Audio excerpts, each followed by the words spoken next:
तो बेटा last class में जब पढ़ रहे थे तो अपन ने क्या पढ़ लिया था बेटा, क्या पढ़ लिया था,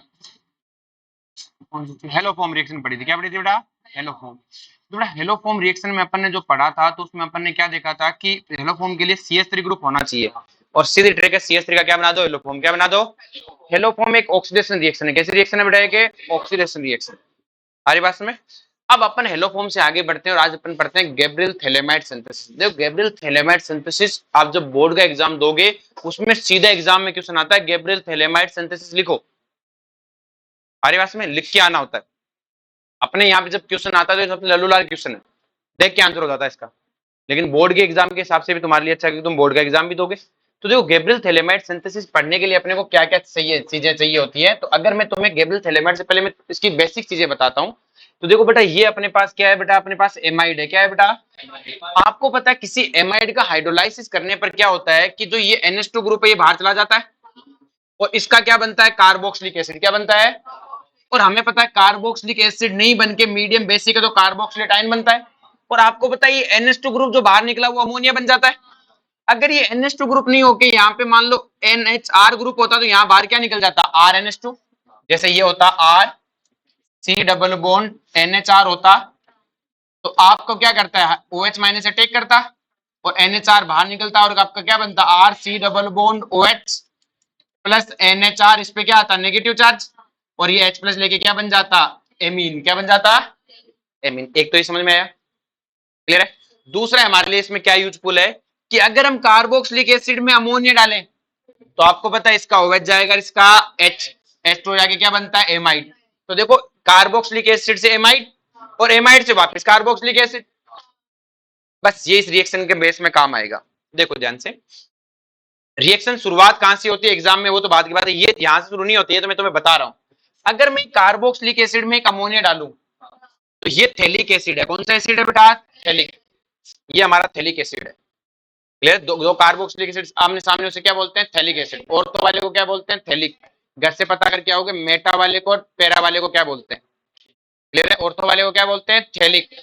कल मैं क्लास में पूछूंगा कि मेटा वाले को क्या बोलेंगे और पैरा वाले को क्या बोलेंगे, लिखाया हुआ है पहले से, ठीक है। नहीं तो आपका जो एनसीईआरटी है ऑर्गेनिक वाली उसमें आप देखना कार्बोक्सिलिक एसिड चैप्टर है ना, उसमें लिखे हुए।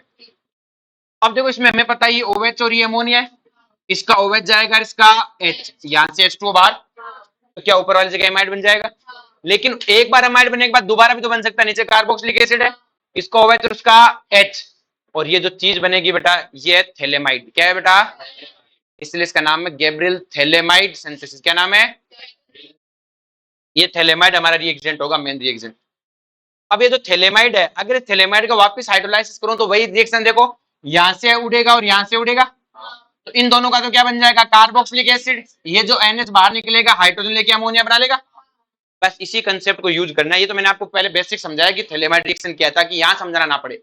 अब देखो यहाँ रिएक्शन बहुत आसान है। रिएक्शन शुरू होती है बोर्ड में जब आप लिख के आओगे तो थैलेमाइड से शुरू करना है। अपने ऑब्जेक्टिव में तो बहुत आसान क्वेश्चन है, थैलेमाइड से शुरू करना है। किसे शुरू करना है, सीधा आपको यहाँ से करना, ऊपर से नहीं।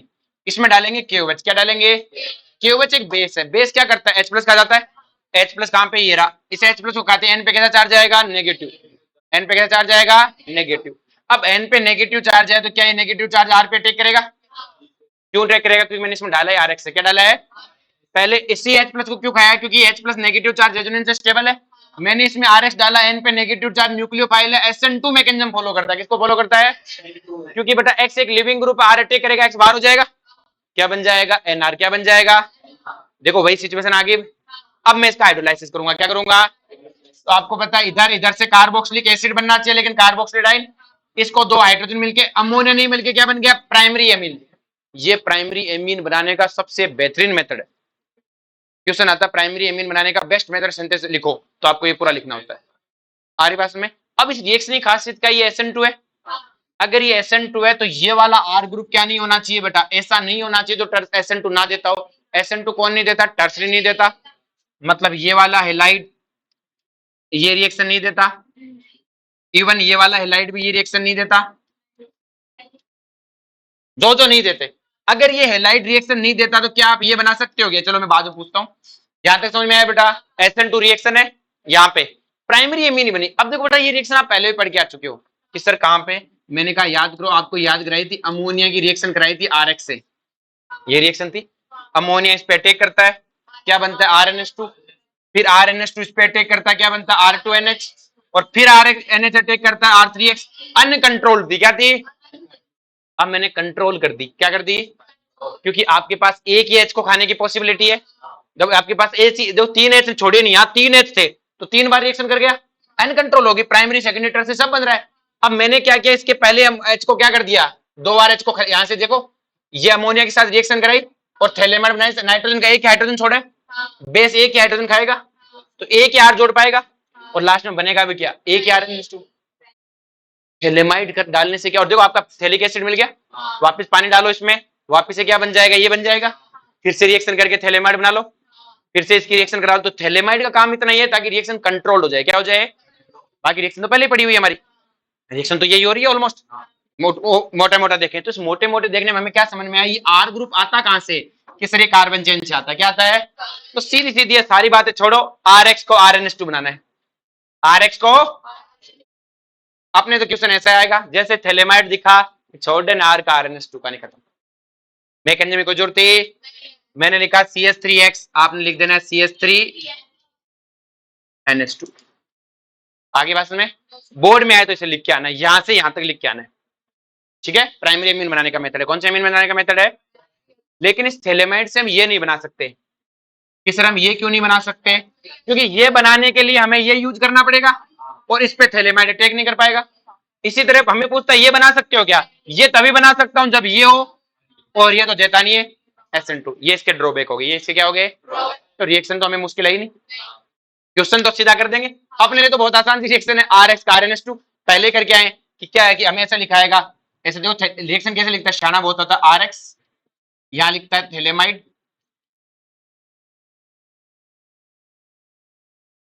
ठीक है, और इसमें लिखता है KOH, और लास्ट में लिखता है H3O+, क्या लिखता है लास्ट में, क्या लिखता है, आपने जैसे थैलेमाइड देखा कि ठीक है थैलेमाइड, ठीक है, RX का RnH2, RX का ये N अटैक करता है, ये N क्या करता है, बोर्ड में पूरा लिख के आना है, ठीक है। इसी तरह ये हिंसबर्ग रिएक्टेंट है, अपने लिए तो बहुत आसान है, बोर्ड में आता है हिंसबर्ग रिएक्टेंट। अब देखो हिंसबर्ग रिएक्टेंट क्या होता है, इसको बोलते हैं हिंसबर्ग रिएक्टेंट, अपन पहले पढ़ चुके हैं, याद करो टॉसिल ग्रुप ऐसा ही तो था, टॉसिल क्लोराइड, इसमें CH3 होता था, वही तो है। इसका नाम क्या, देखो ये तो होगी बेंजीन, ये हो गया सल्फोनिल, और ये क्लोराइड, तो नाम क्या हो गया, बेंजीन सल्फोनिल क्लोराइड। बेंजीन को हम एराइल भी बोलते हैं, तो एराइल सल्फोनिल क्लोराइड, ये इसका नाम है। इसी को हिंसबर्ग रिएक्टेंट पूछते हैं, कई बार तो बोर्ड में 1 नंबर में पूछ लेते हैं हिंसबर्ग रिएक्टेंट का नाम लिखो, क्लियर, और कई बार हिंसबर्ग टेस्ट पूछता है, टेस्ट तुम्हें समझा दो, पहले ये तो याद होना चाहिए, याद किससे करोगे भाई, टॉसिल क्लोराइड, ऐसे याद नहीं होता, टॉसिल क्लोराइड याद हो गया।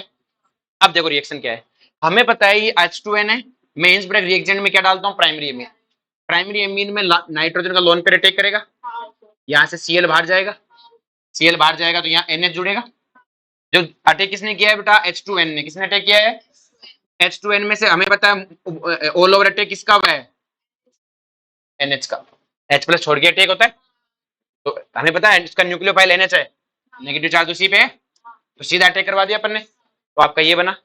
तो क्या हिंसबर्ग रिएक्टेंट से रिएक्शन हुई, क्या हुई।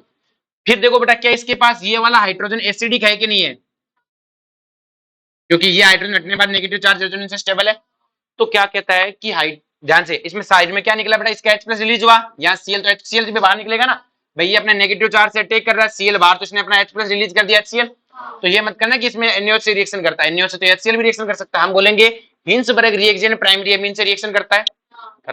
फिर जो रेजिड्यू, ये रेजिड्यू है, ये रेजिड्यू NaOH से रिएक्शन करता है क्या, यहाँ करता है, तो क्वेश्चन आता है कि एक एमीन है जो हिंसबर्ग से भी रिएक्शन करती है और उसके बाद उसका रेजिड्यू NaOH से भी रिएक्शन करता है, मतलब क्या है, मतलब प्राइमरी एमीन है, मतलब वो एमीन कौन सी है, ये प्राइमरी है। जैसे आपको लैब में, जब स्कूल लैब में जाओगे तो आप टेस्ट होते हैं, तो आपको टेस्ट में पूछता है कि ये एमीन कौन सी है, तो आपको देखना है, देखो एमीन की पहले तो स्मेल जब तुम करोगे तो स्मेल से पता लग जाती है, अजीब सी स्मेल होती है, तुम 2-4 बार जब प्रैक्टिस के लिए करोगे तभी याद हो जाएगी, सूंघ के पता लग गया एमीन, तो ऐसे थोड़ी बोल सकते सूंघ के पता लग गया, हमें टेस्ट करना है, हमें क्या करना है, टेस्ट, हिंसबर्ग रिएक्शन डालना, रिएक्शन होगी, फिर NaOH डालना, फिर रिएक्शन होगी, समझ जाना क्या है, प्राइमरी, क्या है बेटा, प्राइमरी। और हमारे क्वेश्चन कैसे आएगा कि एक एमीन है जो हिंसबर्ग रिएक्टेंट से रिएक्शन करती है, बाद में NaOH से भी रिएक्शन हो जाता है उसके रेजिड्यू का, तो ऑप्शन में ढूंढना है जो प्राइमरी, उस पर टिक मारना है, बोर्ड में ये लिख के आना है। आगे बात में। अब बात करते हैं सेकेंडरी एमीन की। अब देखो ध्यान से, इसका नाम क्या है बेटा? इसका नाम क्या है? Benzene, benzene sulfonyl chloride.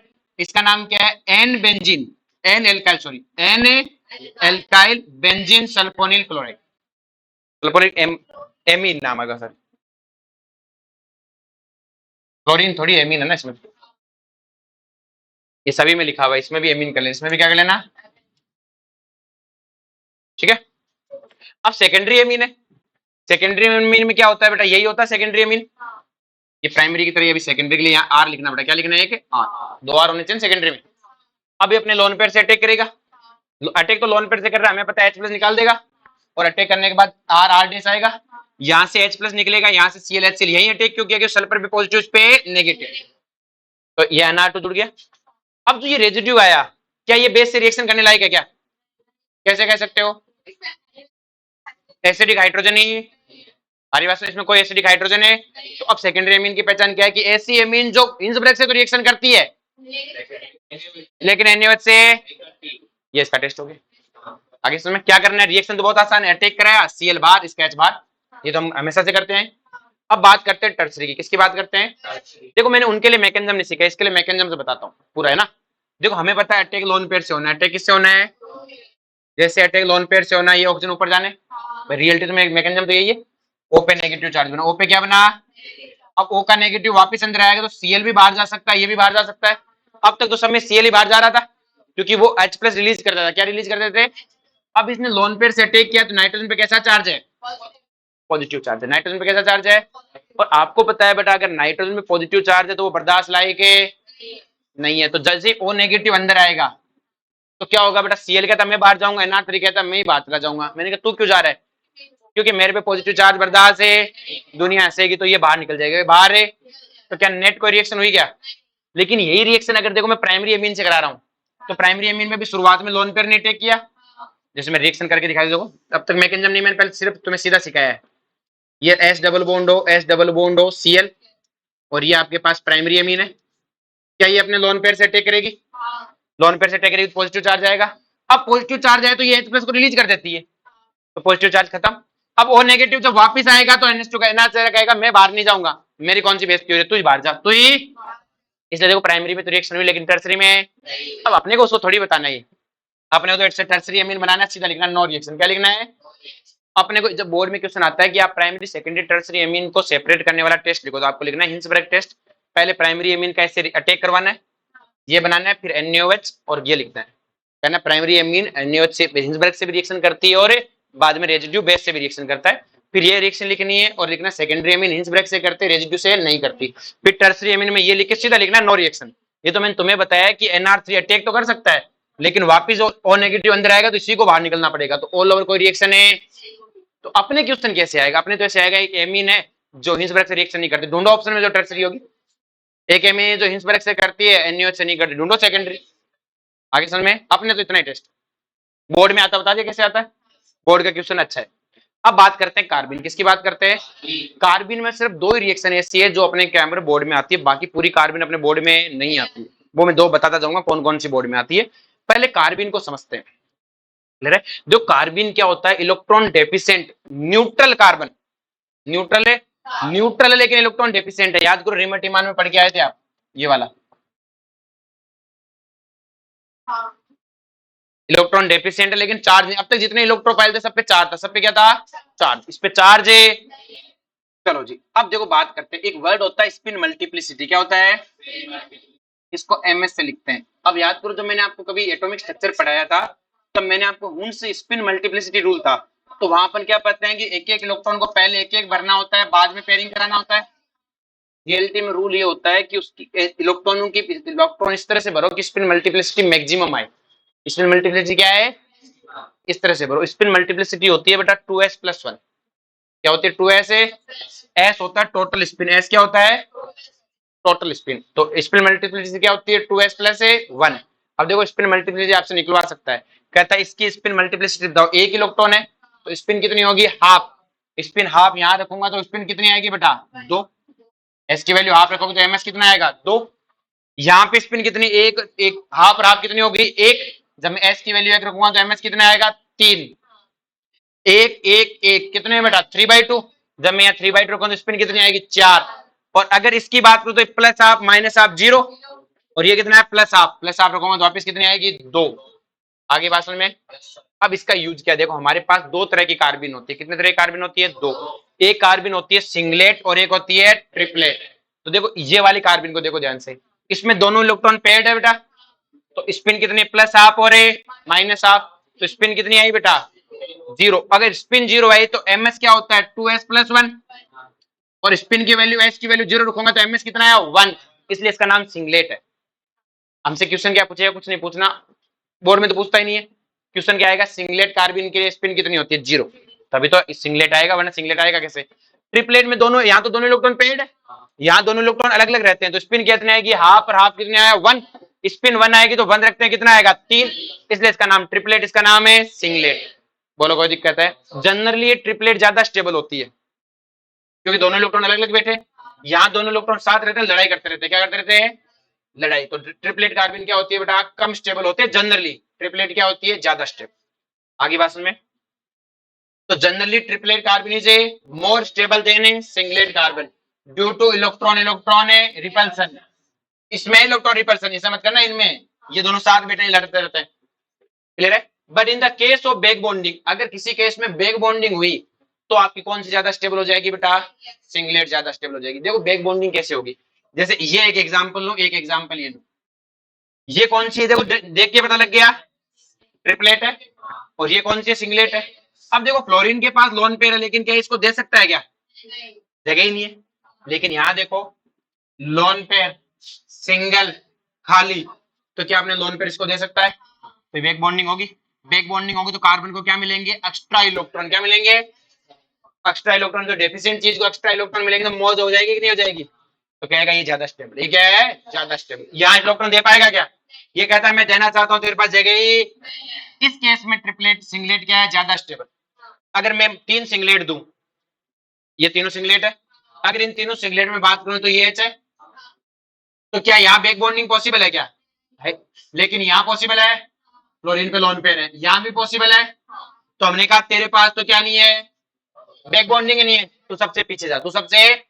अब बचे ये दोनों, यहाँ देखो बेटा fluorine single positive sorry vacant, chlorine single vacant, तो दोनों में बैक बॉन्डिंग है। लेकिन यहाँ बैक बॉन्डिंग में फ्लोरीन का 2p, कार्बन का 2p, 2p 2p ओवरलैपिंग, यहाँ पे कार्बन का क्या है 2p, क्लोरीन का 3p, 3p ओवरलैपिंग, क्या है बेटा अच्छे से हो पाएगी, ज्यादा हो पाएगी, कम हो पाएगी ना, दूरी है। और यहाँ पे क्या है पास, तो यहाँ पे ज्यादा होगी, यहाँ पे क्या होगी, तो सेकंड ज्यादा स्टेबल है थर्ड से। बोर्ड में नहीं आएगा, ध्यान रहे ना।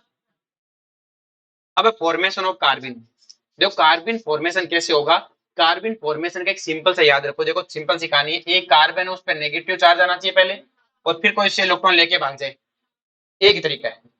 आई बात में, देखो एक कार्बन बनाने का एक सिंपल सा तरीका है, पहले कार्बन को कहीं से इलेक्ट्रॉन हाथ आ जाए तो नेगेटिव आ जाएगा, कोई से इलेक्ट्रॉन लेके भाग जाए तो अपने आप ही न्यूट्रल बन जाएगा, अपने आप ही क्या बन जाएगा। अब देखो अपन आगे पढ़ेंगे अभी। कार्बन फॉर्मेशन में 2-3 चीजें याद रखनी है। सिंगलेट कार्बन जनरली फॉर्म होते हैं ड्यू टू हेट्रोलाइटिक क्लीवेज, कि सर हेट्रो से कैसे होगी, एक ही ऑर्बिटल में 2 इलेक्ट्रॉन आ रहे और एक में 2 कब आ सकते हैं, जब किसी से आप हेट्रोलाइटिक दोनों इलेक्ट्रॉन छीन लाओ, तो एक जगह 2-2 इलेक्ट्रॉन कैसे आता आगे, आपने दोनों इलेक्ट्रॉन किसी के छीन लाए, तो ये किससे बनी बेटा हेट्रोलाइटिक से। और ये देखो फ्री रेडिकल है, 2 फ्री रेडिकल मतलब आपके 2 बॉन्ड टूटे, दोनों कैसे टूटे हैं होमोलाइटिक, तो ये तभी 2 इलेक्ट्रॉन ऐसे रह सकते हैं, एक साथ छीन के लाओगे 2 रहेंगे ना, बोलो कोई दिक्कत है। तो सिंगलेट कार्बन कैसे बनती है हेट्रोलाइटिक से, स्ट्रक्चर बना लो दिख जाएगा, 2 एक साथ छीन के लाए। और होमोलाइटिक कैसे बनता है बेटा, ट्रिपलेट कैसे बनती है होमोलाइटिक से, भाई यही होमोलाइटिक, एक एक इलेक्ट्रॉन है, एक एक इलेक्ट्रॉन मतलब आपने दोनों तरफ से कैसा बॉन्ड तोड़ा है होमोलाइटिक, तो तेरा ले जा मैं मेरा ले जाता हूं। फिर singlet carbon form in polar solvent, singlet carbon किसमें बनती है पोलर सॉल्वेंट में, और ट्रिपलेट कार्बन किसमें बनती है गैसियस फेज में। हमारे पास में ये याद रखना है, सिंगलेट किसमें बनती है पोलर में, और ट्रिपलेट गैसियस। अब हमें कोई मतलब नहीं कैसे बन रही है, अपने तो बनाने से मतलब है।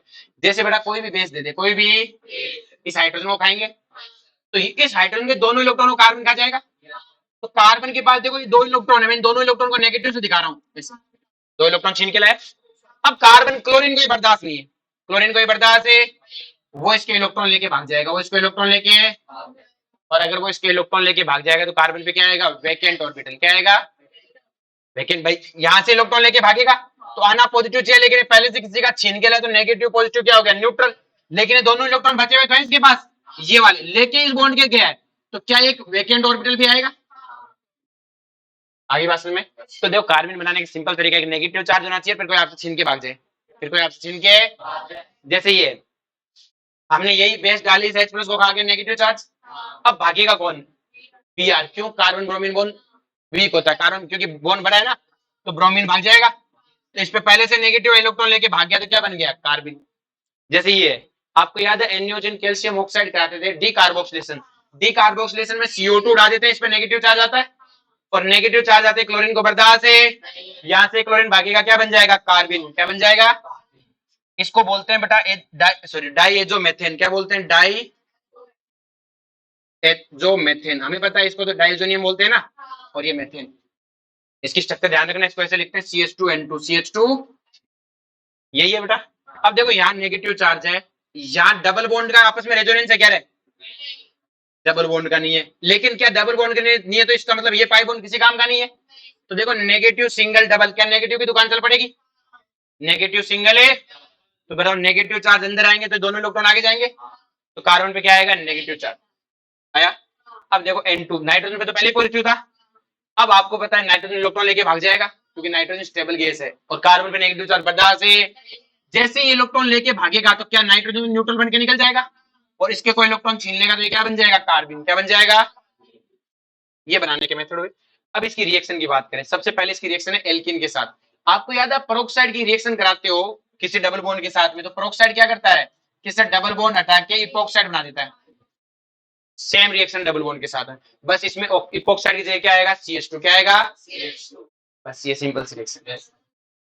अब रिएक्शन होती कैसे है, देखो हमें पता है कि ये आपके पास एल्किन है, अब आपको पता है एल्किन है और ये इलेक्ट्रॉन डेफिशिएंट है, अब ये रोता फिरता रहता है कि मैं इलेक्ट्रॉन डेफिशिएंट, मैं इलेक्ट्रॉन डेफिशिएंट। तो एल्किन तो आपको पता है न्यूक्लियोफाइल होता है, तो एल्किन अपने दो इलेक्ट्रॉन पकड़ के इसको दे देगी, जैसे दो इलेक्ट्रॉन दिए ये कार्बन होने लग जाएगा, तो कार्बन के पास भी तो इलेक्ट्रॉन है लोन पेयर में, क्या ये इसको पकड़ा देगी, बन जाएगा बॉन्ड। तो ये इसकी एक सिंपल सी रिएक्शन याद हो जाएगी। नेक्स्ट देखो, ये है सिमन स्मिथ रिएक्शन, सेम रिएक्शन है, पहले कार्बन बनाना सीख लो। ये आपके पास CH2I2 है, अब देखो बेटा ये आयोडीन में भाग जाएगा, ये आयोडीन में भाग जाएगा, तो वो आयोडीन भागेगा तो CH2 क्या आएगा बेटा, पॉजिटिव चार्ज, और आयोडीन पॉजिटिव चार्ज आएगा ना।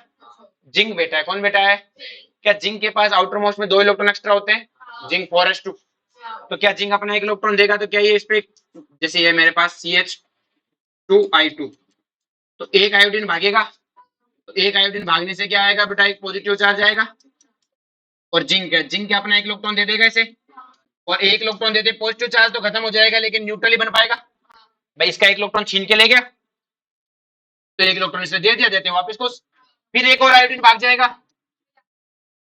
फिर से पॉजिटिव आएगा, जिंक फिर से एक इलेक्ट्रॉन दे देगा, और ऑल ओवर क्या बन गई, कार्बन। क्या बन गई, और एक बार कार्बन बन गई तो आपको पता डबल बॉन्ड पे लाके जोड़ दो, तो ये कार्बन है तो डबल बॉन्ड पे लाके डबल बॉन्ड हटाओ जोड़ दो, जैसे इपॉक्साइड बनाते हो वैसा का वैसा, कोई दिक्कत है, अपने एनसीईआरटी में भी नहीं, कोई काम की नहीं। ये अपने एनसीईआरटी की रिएक्शन है, कार्बिल एमीन टेस्ट। क्या है बेटा, ये सारा इसलिए पढ़ा था कि ये टेस्ट समझ में आए, मैकेनिज्म तो बिना मैकेनिज्म तो आंसर सीधा है। कार्बिल एमीन टेस्ट को आइसोसाइनाइड टेस्ट भी बोलते हैं, और ये प्राइमरी एमीन का टेस्ट है। किसका टेस्ट है, प्राइमरी एमीन, चाहे एलिफेटिक हो चाहे एरोमेटिक। तो ये टेस्ट देता कौन है, देखो पहले टेस्ट की बात करते हैं, बाद में बात करते हैं कौन देता है। पहली बात याद करो कि ये RNH2 की रिएक्शन है, किसकी रिएक्शन है, प्राइमरी एमीन, उसमें क्लोरोफॉर्म डालते, क्या डालते हैं, in presence of KOH, in presence of RNH2 में क्या डालते हैं, chloroform in presence of KOH। कुछ नहीं करना बेटा, यहां से R और यहां से C आइसोसाइनाइड बन गया। अब देखो ध्यान से, कितने हाइड्रोजन है, दो और एक है, तीन हाइड्रोजन, तो 3H2, ठीक है। उसके बाद में अपने पास कितने क्लोरीन है, 3 क्लोरीन, तो 3 KCl। आ गया समझ में, क्या समझ में नहीं आया, ये रिएक्शन मैकेनिज्म तो बाद में समझाऊंगा, पहले तो रिएक्शन हटा रहा हूं। RNH2 है, RN क्यों क्या कर दे RNC, पर ध्यान रहे प्राइमरी एमीन होना चाहिए, क्या होना चाहिए, प्राइमरी एमीन की खासियत क्या होता है, NH2 ग्रुप, नाइट्रोजन पे दो हाइड्रोजन होते हैं, नाइट्रोजन पे कितने हाइड्रोजन होते हैं, दो, हमारे पास में नाइट्रोजन में कितने हाइड्रोजन होते हैं? 2। तो RnH2, RnH2 को RNC लिख दे, जैसे आपके पास ऐसे लिखा है क्लोरोफॉर्म रिएक्शन जो याद करो, क्लोरोफॉर्म और KOH, क्लोरोफॉर्म और तो बस इसको क्या लिख दे, रिएक्शन होगी। अब साइड में बैलेंस करना है तो हमें 3 क्लोरीन के लिए 3 KCl चाहिए, तो 3 बार इसको मल्टीप्लाई करेगा तो 3 ऑक्सीजन तो 3 H2O। आगे बात समझ में, ये तो मेक रिएक्शन हो गई, ये तो क्या हो गई, एनसीईआरटी में बस इतनी लिखी हुई है, समझाया नहीं है, इतना सा लिख के दिया है बस। प्राइमरी एमीन का टेस्ट है, किसका टेस्ट है, जब आपको लैब में एमीन जो पूछे प्राइमरी एमीन है तो आपको उसमें क्लोरोफॉर्म डालना है, KOH डालना है और ये आइसोसाइनाइड बनता है। बुरी बदबू आती है इसकी, क्या आती है बेटा, बहुत ही बुरी बदबू, सूंघ लेना, कहानी खत्म। अरे मरोगे थोड़ी पे। नेक्स्ट में बात करते हैं क्लोरोफॉर्म, किसकी बात करते हैं, अब मैकेनिज्म की बात करते हैं। क्लोरोफॉर्म में पहले KOH आएगा, आपको पता अभी बताया था H+ खा जाएगा, कार्बन पे क्या आएगा, क्लोरीन पे नेगेटिव चार्ज, क्लोरीन को बर्दाश्त नहीं है, क्लोरीन इलेक्ट्रॉन लेके भागेगा, क्या बन जाएगा, कार्बिन। अब देखो ध्यान से, RnH2 है, उस पे है कार्बिन रोते हुए कि मैं हूं इलेक्ट्रॉन डेफिशिएंट, मैं क्या हूं, तो नाइट्रोजन ने अपने लोन पेयर से इसको इलेक्ट्रॉन दिए, तो नाइट्रोजन ने इलेक्ट्रॉन दिया तो नाइट्रोजन में पॉजिटिव चार्ज और इस पे, क्योंकि ये न्यूट्रल था, ये क्या था, डेफिशिएंट है लेकिन न्यूट्रल था।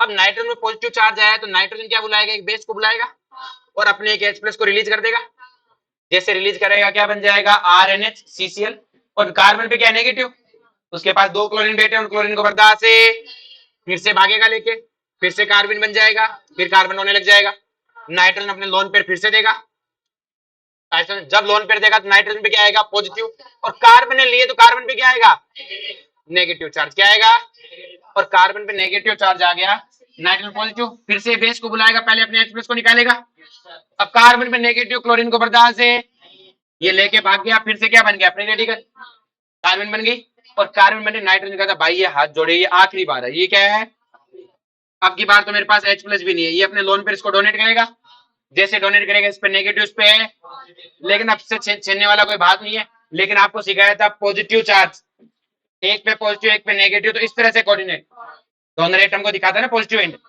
और ये क्या बन गया, आइसोसाइनाइड, ये इसकी मैकेनिज्म है। आ रही बात समझ में, तो रिएक्शन तो अपन सीधा लिख सकते हैं। अब रिएक्शन देता कौन है, व्हेन एलिफेटिक एंड एरोमेटिक दोनों, लेकिन प्राइमरी एमीन होनी चाहिए, react with A chloroform in the presence of alkaline medium and bad smelling compound isocyanide is form. Exam में आए तो इतना सा लिख के ये रिएक्शन लिखनी है, उसके बाद 3 एग्जांपल देने हैं। 3 एग्जांपल कैसे दोगे बोर्ड में, CH3NH2, C2H5NH2, ये बेंजीन NH2, 3 एग्जांपल हो गए, कॉपी पे भरी भरी से दिखती है, अच्छा लगता है, सिर्फ इतना सा लिखे उधर नंबर थोड़ी है, लिखने में जोर आ रहा है, सेम ही तो रिएक्शन लिखनी है, CH3NH2, इसके CH3NC, C2H5, इसको भी पूरा खोल के लिखो ऐसे, CH3, अगले को तकलीफ क्यों दे रहे हो, ऐसे बोर्ड में लिख के आना, बोर्ड में कोई मैकेनिज्म लिखने की कोई जरूरत है, आगे बात में लिखे नहीं, एनसीईआरटी में क्यों पूछेगा, आगे सुन में।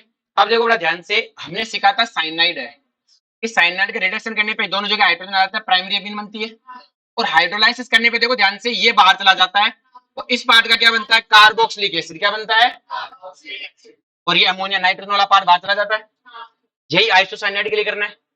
अब रिडक्शन करेंगे तो नाइट्रोजन अंदर है, तो दोनों तरफ हाइड्रोजन जोड़ेंगे तो कौन सी एमीन बनेगी, सेकेंडरी एमीन, वही रिड्यूसिंग एजेंट सेम है, लेकिन अब हाइड्रोलाइसिस करेंगे तो हमें पता है कि देखो ध्यान से, यहाँ नाइट्रोजन बाहर निकला था, यहाँ जब नाइट्रोजन बाहर निकलेगा तो साइड से क्या निकलेगा,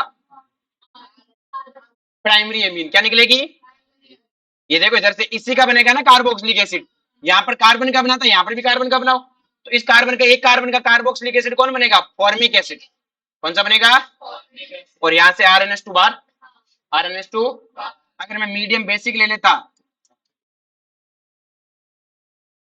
तो एसिडिक मीडियम में ये RnH2 नहीं बन के क्या बनता है, RnH3+, क्योंकि अमोनिया बेसिक होती है ना। आगे बात में, तो ये थोड़ा सा इंपॉर्टेंटली याद रखना बेटा, इसका तो हाइड्रोलाइसिस में याद है, इसकी रिडक्शन में भी तुम दिक्कत नहीं करोगे, तुम्हें पता है दोनों तरफ रिडक्शन करोगे सेकेंडरी बन जाएगी, हाइड्रोलाइसिस में दिक्कत कर दोगे, हाइड्रोलाइसिस में इसकी एमीन देखो, यहाँ पे इसका अमोनिया, तो N वाले की एमीन, N पूरा बाहर जाएगा, आगे बात में, चलो जी। अब जैसे ये है, एक सेकेंड, इसका नाम नहीं लिखा हुआ, ये रिएक्शन आपको देख के बताओ कौन सी रिएक्शन है, रिमल्टीमान रिएक्शन, याद करो रिमेटिमान ही तो है।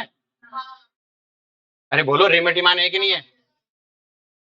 याद आ रहा है Reimer Tiemann reaction phenol NaOH chloroform H plus ortho position पे aldehyde salicylic aldehyde, salicylic aldehyde आया था ना, कॉलवे में कार्बोक्सिलिक एसिड आता है। ये जनरल राइमेटिमान है। जनरली क्या है? राइमेटिमान। बोलो कोई दिक्कत है? अगर ortho position when ortho position is occupied then para product is major product. एक सेकंड, अच्छा इसके लिए बता रहा हूँ। राइमेटिमान में ये मैंने राइमेटिमान की ये स्टेटमेंट लिखवाना भूल गया था, यहाँ पे पढ़ा रहा हूँ, वहां लिख लेना। अगर बेटा राइमेटिमान में ऑर्थो पोजीशन ऑक्यूपाई हो जाए तो आप प्रोडक्ट कौन सा बनाना? पैरा। चाहे एक ही ऑर्थो क्यों ना ऑक्यूपाई हुई हो। अगर मान लो एक ऑर्थो, मैं इसमें इसी में लिख देता हूँ, इसको हटा देता हूँ। अगर यहाँ CH3 लगा हुआ हो तो आपका प्रोडक्ट राइमेटिमान का होगा वो पैरा होगा। क्या होगा? कि सर पैरा क्यों? उधर वाली ऑर्थो खाली थी ना। अगर इधर वाली ऑर्थो का प्रोडक्ट बना देता कितना स्टेरिक इंट्रेंस आता, कितना स्टेरिक इंट्रेंस है। मैंने आपको ये पहले पढ़ा दी थी रेमेटिमान, एरोमेटिक में पढ़ा दी, बस मैं वहां लिखवाना भूल गया था, तो ध्यान रखना। ठीक है। अब जैसे ये एनिसोल है, इसका अगर मैं बनाना चाहूँ, इसकी राइमेटिमान करना चाहूँ, तो देखो उसकी राइमेटिमान ऑर्थो पे क्यों हुई थी पता है क्या? राइमेटिमान में क्या होता है बेटा, तुम भूल गए हो, OH है, इसमें सबसे पहले NaOH डालते हैं। क्या डालते हैं? NaOH। इसका O नेगेटिव आता है, O नेगेटिव का क्या लगता है? प्लस M और प्लस I। O नेगेटिव क्या लगता है? प्लस M और प्लस I, इसलिए ऑर्थो पोजीशन पे आगे जुड़ा था। इलेक्ट्रोफाइल कहां जुड़ा था? ऑर्थो पोजीशन पे। याद आया? OH है, उसमें NaOH डालूंगा तो H प्लस खा जाएगा O नेगेटिव। तो इलेक्ट्रोफाइल कहां आगे जुड़ता है? ऑर्थो और पैरा। और ऑर्थो मेजर क्यों है? क्योंकि प्लस I लग रहा था। क्या लग रहा था? लेकिन यही चीज जब मैं एनिसोल के लिए करना चाहूँ तो NaCl के लिए NaOH डालूंगा, तो NaOH तो इसका कुछ होगा ही नहीं। तो इसका कौन सा पहले? प्लस M और प्लस और माइनस आई लगे तो इलेक्ट्रॉन डेंसिटी पैरा पे जाता है। कहां पे जाता है? तो सीधा पैरा प्रोडक्ट बनेगा। आप एक बार राइमेटिमान एरोमेटिक वाले से कंपेयर करना, ठीक है? आप खोलोगे ना तो समझ में आ जाएगा। यहाँ पे था कि यहाँ पे तो OH हटता है, पहले O नेगेटिव बनता है और उसका प्लस M और प्लस आई लगता है, उसके कारण ऑर्थो मेजर था। ऑर्थो क्या था? वो तो ऑर्थो पे कोई सब्स्टिट्यूएंट आ जाए तो पैरा बनता है। लेकिन अगर एनिसोल के कराएं तो डायरेक्ट क्या बनेगा? पैरा। डायरेक्ट क्या बनेगा? एक बेटा अब नॉर्मल राइमेटिमान है। अब नॉर्मल राइमेटिमान क्या होती है, ध्यान समझो बेटा। देखो अगर मैं इसके, ये भी एक एरोमेटिक कंपाउंड, देख लो एरोमेटिक है। अगर इसमें मैं NaOH क्लोरोफॉर्म डालूं तो राइमेटिमान में क्या होता है? एक एल्डिहाइड ग्रुप आगे जुड़ता है, इसके ऑर्थो पोजीशन पे एल्डिहाइड ग्रुप लाके जोड़ दो। ये तो नॉर्मल राइमेटिमान है। ये तो क्या है? एक अब नॉर्मल क्या होती है? ये अब नॉर्मल सिर्फ जेई में आता, नीट वीट में नहीं आता ना। इस अब नॉर्मल में क्या होता है, ध्यान से देखो कि एक तो बेटा क्या हो जाए, जैसे ये कार्बिन है, ये आपका डबल बॉन्ड है, अभी सिखाया था अपना कार्बिन का डबल बॉन्ड इस पे अटैक कर दे और ये क्या ऐसा बन सकता है? फिर देखो बेटा ध्यान से, इस नाइट्रोजन पे क्या है बेटा? अब देखो एक सेकंड में, पहले एक चीज तो भूल गया बताना, मैं इसके मैकेनिज्म लिख के बताता हूँ। पहली बार ये हमने इसमें NaOH डाला, क्या डाला बेटा? जैसे NaOH डाला तो इसके H प्लस को खा जाएगा, तो नाइट्रोजन में क्या आएगा? Negative charge. अब नॉर्मल तो क्या है, राइमेटिमान अपन ने पढ़ रखी है ऑर्थो पोजीशन पे एल्डिहाइड आगे जुड़ना। लेकिन एक सिचुएशन हमने पढ़ रखी है डबल बॉन्ड के साथ, तो ये वाली रिएक्शन भी करता है, ये बनेगा। अब देखो ध्यान से कि ये नेगेटिव चार्ज यहां से यहां टेक करे और ये इलेक्ट्रॉन यहां से यहां पहुंचे और क्लोरीन क्या चला जाए? बाहर, और ये बन जाए मेटा। क्या बन जाए? पहले इपॉक्साइड जैसी रिएक्शन, फिर बेटा ये नेगेटिव चार्ज के इलेक्ट्रॉन अंदर और ये इलेक्ट्रॉन यहां से और ये क्लोरीन है बाहर, क्या बना? Meta chloro. तो जेई वालों से कहूंगा डायरेक्ट याद रखना। डायरेक्ट क्या रखना? याद, एग्जाम में कुछ नहीं होना है। हमारी बात में अब देखो बेटा ये आरएन रिएक्शन, देखो अब जितनी रिएक्शंस मैं पढ़ाऊंगा उनमें से एक रिएक्शन को छोड़ दो, होफमान ब्रोमाइड डिग्रेशन, बाकी एक भी रिएक्शन एनसीईआरटी में नहीं है। किसमें नहीं है? तो आप उनमें से एक का भी बोर्ड में यूज नहीं करोगे। अगर आपने इनको बोर्ड में यूज किया तो एक काला जादू माना जाएगा। क्या माना जाएगा? काला जादू। इसको रियल जादू नहीं माना जाएगा, बोर्ड इसको काट देगा, क्योंकि मानेगा नहीं ना वो, एनसीईआरटी में ही नहीं, कैसे कर दी? एनसीईआरटी के हिसाब से जवाब देना है। तो ये जितना मैं सिखा रहा हूँ सब काला जादू, इसको यूज नहीं करना, इसको यूज सिर्फ जेई नीट में यूज करना है। काला जादू एनसीईआरटी में है ही नहीं कहीं पर, ठीक है? तो इस काला जादू को समझो क्या है। पहला इस जादू को, जादू ही होगा यहाँ पे, देखना तुम, आपके पास आरएन रिएक्शन है, कार्बोक्सिलिक एसिड है, इसमें सबसे पहले एसोसिएटो डालना है, फिर डाइएजोमीथेन और Ag2 डालना है। Ag2 बेस, Ag2 क्या है? बेस। याद करो होफमान ब्रोमाइड डिग्रेशन में यही था ना, होफमान ब्रोमाइड डिग्रेशन क्या? होफमान एक्सोस्टिक मिथाइलेशन, उसमें Ag2 डाल देते ना, बेस का काम कर रहा था। तो ये डाइएजोमीथेन डालना है, फिर ये डालना है, फिर पानी डालना है। कुछ नहीं करना बेटा, एक ज्यादा कार्बन का कार्बोक्सिलिक एसिड, एक ज्यादा कार्बन का, वहां ना जादू।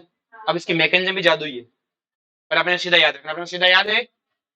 अब देखो ध्यान से, यहाँ H2O दिया है तो कार्बोक्सिलिक एसिड, अगर यहाँ अमोनिया दिया होता तो एमाइड, और अगर यहाँ एल्कोहल दिया होता तो एस्टर।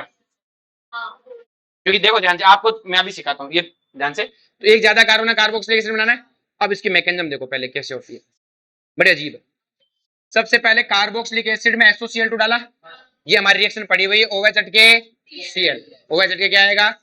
अभी हमने पढ़ा था डाइजोमेथेन, यही होता है कि सर ये होता है डाइजोमेथेन, तो आप तो झूठ बोल रहे हो, ये पढ़ाया था आपने तो। मैंने कहा यही तो है, नेगेटिव चार्ज रेजोनेंस करेगा, क्या बनेगा CH2N ट्रिपल बॉन्ड N, इस पे पॉजिटिव और इस पे। अब ये नेगेटिव चार्ज यहाँ अटैक करेगा तो Cl बाहर और Cl बाहर हो जाएगा, तो यही बनेगा। अब देखो ध्यान से, हमने डाला Ag2, Ag2 क्या है बेस, तो क्या इस हाइड्रोजन को खा जाएगा, क्योंकि ये एसिडिक हाइड्रोजन है, नेगेटिव चार्ज रेजोनेंस कर सकता है ना, जैसे खाएगा यहाँ पे क्या आएगा नेगेटिव चार्ज। अब देखो बड़ा ध्यान से, यहाँ होता है वुल्फ रीअरेंजमेंट, क्या होता है, देखो वुल्फ रीअरेंजमेंट क्या होता है, ध्यान समझना। ये नाइट्रोजन इसके इलेक्ट्रॉन लेके भागता है, जब इलेक्ट्रॉन लेके भागेगा तो ये कार्बन क्या होगा, मारा जाएगा। अब देखो ध्यान से यहाँ पे, तो जब ये इसके इलेक्ट्रॉन लेके भागेगा, देखो नेगेटिव चार्ज से इलेक्ट्रॉन लेके भागेगा तो कार्बन बनने लगेगा। जब ये कार्बन बनने लगता है तो ये कार्बन आर का इलेक्ट्रॉन इसको इलेक्ट्रॉन देने के लिए भागता है, तो इसको इलेक्ट्रॉन मिलने लगे, इसको इलेक्ट्रॉन मिलने लगे, तो बताओ ये कार्बन बेचारा मारा गया कि नहीं मारा गया। ठीक तुम सबकी लड़ाई में मैं मर रहा हूँ, तो कार्बन कहता है रो मत, मेरे पास भी इलेक्ट्रॉन है, मेरे पास भी क्या है, मैं अपने इलेक्ट्रॉन तेरे को देता हूँ, मैं अपने इलेक्ट्रॉन है। अब देखो वुल्फ रीअरेंजमेंट में हुआ क्या, ये आर ग्रुप वहां कौन सा, तो देखो C डबल बॉन्ड हो, इसने इलेक्ट्रॉन दिया तो क्या बन गया C डबल बॉन्ड CHR। अब कि सर हमसे नहीं बनना, हमसे ये पता है आपको, RC डबल बॉन्ड OH है, क्लियर है। क्या करना है बेटा, बहुत सिंपल है, RCH double bond C double bond हो, बीच में ग्रुप घुसा दो, OH को हटाओ, ये ग्रुप घुसा दो, और ये क्या कहलाता है, कीटीन ग्रुप कहलाता है। क्या कहलाता है, C double bond O double bond CH, ये कीटीन है, क्या है बेटा, आगे बात में। कीटल अलग चीज होती है, कीटल होता है एल्डो, कीटोन का जो अपन प्रोटेक्ट करते हैं वो कीटल है, और ये कीटीन है, ये क्या है। अब अपन हाइड्रोलाइसिस करते हैं, क्या करते हैं, आपको पता है इस कार्बन पे डेल पॉजिटिव चार्ज इस पे है, H2O में कौन अटैक करेगा, OH, OH कहाँ अटैक करेगा, यहाँ पे के ऊपर कार्बन पे, तो OH यहाँ अटैक करेगा तो इलेक्ट्रॉन ऊपर, तो यहाँ OH आएगा और ऊपर कौन आएगा, OH। और देखो ये OH टोटोमेरिज्म कर सकता है कि नहीं कर सकता, यहाँ डबल बॉन्ड करेगा, और ये क्या बन गया कार्बोक्सिलिक एसिड, एक ज्यादा कार्बन का हुआ। अगर मैं इसमें अमोनिया डालता, क्या डालता, आपको पता है अमोनिया डालने पे NH2 अटैक करेगा, NH2 कार्बन पे अटैक करेगा, H ऊपर अटैक करेगा, यही बनेगा। और अब क्या होगा, टोटोमेरिज्म, यही बनेगा, बोलो कोई दिक्कत है।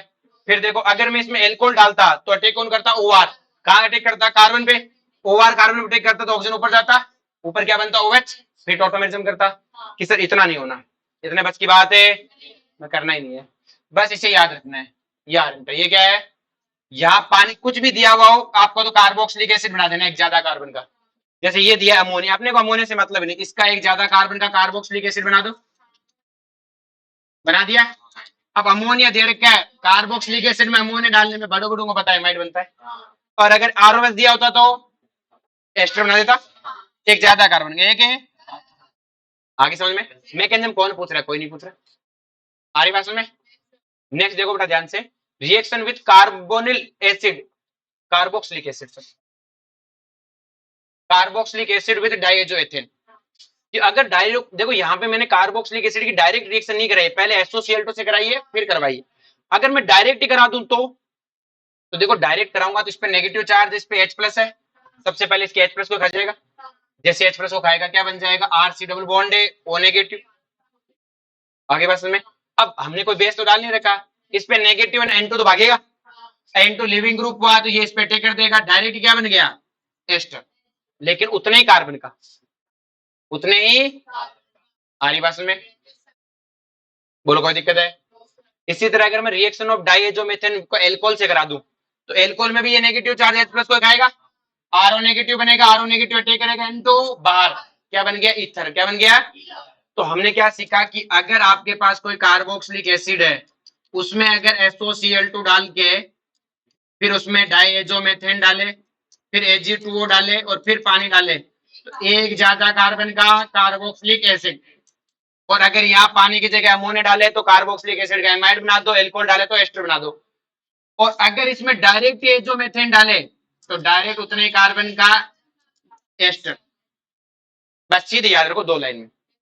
आगे बात में नेक्स्ट वन है reaction of diazomethane with carbonyl compound. किसके साथ करना है? Carbonyl compound. अब कार्बोनिल कंपाउंड में जैसे कीटोन ईटोन है, कुछ नहीं करना, माइग्रेशन कराना है। जैसे आपको एक बार बेयर विल्गर ऑक्सीडेशन पढ़ाया था, ऑक्सीडेशन में पढ़ाया था, उसमें बेयर विल्गर ऑक्सीडेशन में क्या होता है कि किसी कीटोन में अपन क्या डालते हैं बेटा? पेरोक्साइड डालते हैं। क्या डालते हैं? तो जिधर माइग्रेशन एप्टीट्यूड ज्यादा होता है, जिधर क्या होता है माइग्रेशन एप्टीट्यूड, कोई पेरोक्साइड डालते हैं तो जिधर माइग्रेशन एप्टीट्यूड ज्यादा होता है उधर ऑक्सीजन का इंसर्शन करा देते हैं, एस्टर बन जाता है। क्या बन जाता है? सेम वैसे की वैसे रिएक्शन है, उधर CH2 डाल दो। क्या डाल दो?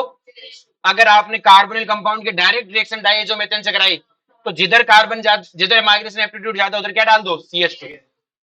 जैसे ये है PH और CH2 में माइग्रेशन एप्टीट्यूड इसका ज्यादा, इधर डाल दो। इसमें कहीं डाल दो, कितने कार्बन है? 5 है, एक CH2 डालो तो कितने हो जाएंगे? 6।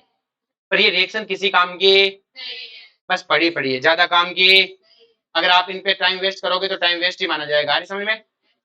आपने को इन पे ज्यादा टाइम वेस्ट नहीं करना है, कम से कम समय में सल्टानी है, ऊपर ऊपर की पढ़नी है, कोई ज्यादा क्वेश्चन नहीं आता है। आएगा तो सीधा सीधा क्वेश्चन आएगा, एक कार्बन ज्यादा कर दिया, अमोनिया डाल दी, उल्टा सुल्टा कुछ भी नहीं आएगा। आगे बात समझ? तो ऐसे परेशान नहीं होना, ये आसान है क्योंकि सीधा क्वेश्चन है। इसको 2-4 बार पढ़ोगे सीधा याद हो जाएगा। हाँ मैकेनिज्म में उलझोगे उलझ जाओगे, एनसीईआरटी में है नहीं तो इन पे ज्यादा क्वेश्चन भी नहीं है अपने पास, मैकेनिज्म इनकी करनी नहीं। अब नाइट्रीन क्या है बेटा? नाइट्रीन क्या होता है? Electron deficient nitrogen known as a. अगर इलेक्ट्रॉन डेफिशिएंट अगर कोई नाइट्रोजन है उसे हम नाइट्रीन बोलते हैं, उसे हम क्या बोलते हैं? नाइट्रीन। अब देखो इलेक्ट्रॉन डेफिशिएंट कौन है बेटा, ध्यान समझो। सबसे पहले हमें पढ़ना है होफमान ब्रोमाइड डिग्रेशन रिएक्शन। होफमान है, इसको कई बार होफमान ब्रोमाइड भी बोलते हैं। क्या बोलते हैं? अगर इसको अपन ध्यान से देखें तो हाइड्रोजन ब्रोमीन का बी और डी, अब इसका फुल फॉर्म हो गया हैप्पी बर्थडे। क्या हो गया बेटा? जब भी बेटा हैप्पी बर्थडे आता है क्या होता है? एक साल कम हो जाता है आपके जीवन में से, तो बस जब भी हैप्पी बर्थडे रिएक्शन करवानी होगी एक कार्बन कम कर दो। तो आरएन रिएक्शन एक कार्बन बढ़ाने का जादू और एक कार्बन है घटाने का। एनसीईआरटी में तो है, लेकिन है तो जादू सी, एनसीईआरटी ने मैकेनिज्म नहीं बताई, सिर्फ जादू दिखाया है। सिर्फ क्या दिखाया है? जादू। अब देखो ध्यान से, हमें कुछ नहीं करना बेटा, इस रिएक्शन का पहले तो रिएक्टेंट याद करना है। क्या याद करना है? ये सिर्फ और सिर्फ एमाइड की रिएक्शन है। पहले तो रिएक्शन किसकी है? एमाइड की। एमाइड के अलावा कोई नहीं देता। दूसरा, आपने हेलोफॉर्म रिएक्शन पढ़ी है, उसमें ब्रोमोफॉर्म का रिएक्टेंट क्या था? Br2 इन KOH। लेकिन ब्रोमोफॉर्म होता है कार्बोनिल ग्रुप का जिसमें एसाइल ग्रुप हो। ब्रोमोफॉर्म रिएक्शन किनकी होती है? इनकी। आ रही बात समझ? और हेलोफॉर्म रिएक्शन है एमाइड की। किसकी है? अगर वही सॉरी हेलोफॉर्म क्या है, सॉरी हैप्पी बर्थडे, तो हैप्पी बर्थडे में वही रिएक्टेंट यूज करना है जो हेलोफॉर्म में था, ब्रोमोफॉर्म वाला Br2 इन KOH। तो Br2 KOH यहाँ है, Br2 KOH यहाँ है, यहाँ डालने पे CBr3 था, यहाँ डालने पे हैप्पी बर्थडे। यहाँ पे क्या है? आपको पता है Br2 इन KOH भी लिख सकता है, KOBr भी लिख सकता है, Br2 इन NaOH या NaOBr भी लिख सकता है। कुछ नहीं करना बेटा, बीच का CO उड़ा दो, RNH2, बीच का CO उड़ा दो, रिएक्शन खत्म। अब मैकेनिज्म का रोनार कर लेते हैं, फंसना नहीं है मैकेनिज्म, फंसना। देखो बेटा RCNH2 है, पहले हम OH माइनस मैकेनिज्म देख लो, इससे समझ में आएगा ना। OH माइनस आएगा, सबसे पहले बेस को खाएगा, तो बेस कौन होगा? H plus. कौन होगा? तो वो आएगा इस H प्लस को खा जाएगा। किसको खा जाएगा? इसे H प्लस को। अब देखो ध्यान से एक चीज और बताता हूँ, यहाँ पे ये R group electron donating group होना चाहिए। क्या होना चाहिए? जितना डोनेटिंग होगा उतना होगा। मैंने डोनेटिंग क्यों बताया होगा बता सकते हो? अगर डोनेटिंग नहीं हुआ तो यहाँ पॉजिटिव चार्ज बनेगा, तो OH माइनस यही अटैक कर देगा, यहाँ अटैक कर दे तो हाइड्रोलाइसिस हो गया। मैं चाहता हूँ डोनेटिंग लगा हो ताकि हाइड्रोलाइसिस ना हो। तो OH माइनस आएगा, H प्लस को खाएगा, तो इसका H प्लस खाते क्या बनेगा? Negative charge. ये नेगेटिव चार्ज अटैक करेगा Br पे। किस पे अटैक करेगा? ये Br बार NHBr बन गया। अब NHBr में OH माइनस फिर अटैक करेगा, H प्लस को खाएगा, अब बनेगा नेगेटिव चार्ज। क्या बनेगा? अब देखो ध्यान से, यहाँ पे फिर वही होफमान ब्रोमाइड जैसा होता है। देखो बड़ा ध्यान से कि ये R के इलेक्ट्रॉन इस पे अटैक करते हैं, ये जब इस पे अटैक करेंगे तो Br बाहर। अब Br तो बाहर हो गया, लेकिन ये कार्बन मारा गया, तो नाइट्रोजन कहता है रोमत में इलेक्ट्रॉन दे देता हूं। मैं इलेक्ट्रॉन है सेम वैसा ही बना जैसा किटिन था, बस वहां एन था और यहाँ वहां सी था और यहाँ एन है। वापस हमने पानी डाला, हमने क्या डाला, जैसे पानी डाला आपको पता है बेटा क्या होगा, OH कहाँ अटैक करेगा, इस पे OH अटैक करेगा तो ये हाइड्रोजन उस पे जाएगा, कार्बन पे क्या आ गया OH।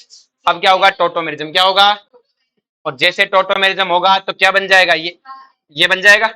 अब देखो एक ही कार्बन पे OH और एक ही कार्बन पे NH, स्टेबल है, तो ये H अंदर और ये NH2 बाहर, क्या बन गई, एमीन, क्या बन गई। अब हमें कोई मतलब नहीं मैकेनिज्म से, हमें कोई मतलब नहीं, अपन तो डायरेक्ट करेंगे, अपन तो क्या करेंगे, डायरेक्ट। अगर ध्यान से इसमें ROS डाल दूं, वही रिएक्शन है, पहले क्या करेगा, OR इस पे अटैक करेगा, OH इस पे आ जाएगा। अब यहाँ क्या हो जाएगा, टोटोमेरिज्म क्या हो जाएगा, पहले टोटोमेरिज्म हो जाएगा। अब देखो OR और NH दोनों को अच्छे लिविंग ग्रुप है।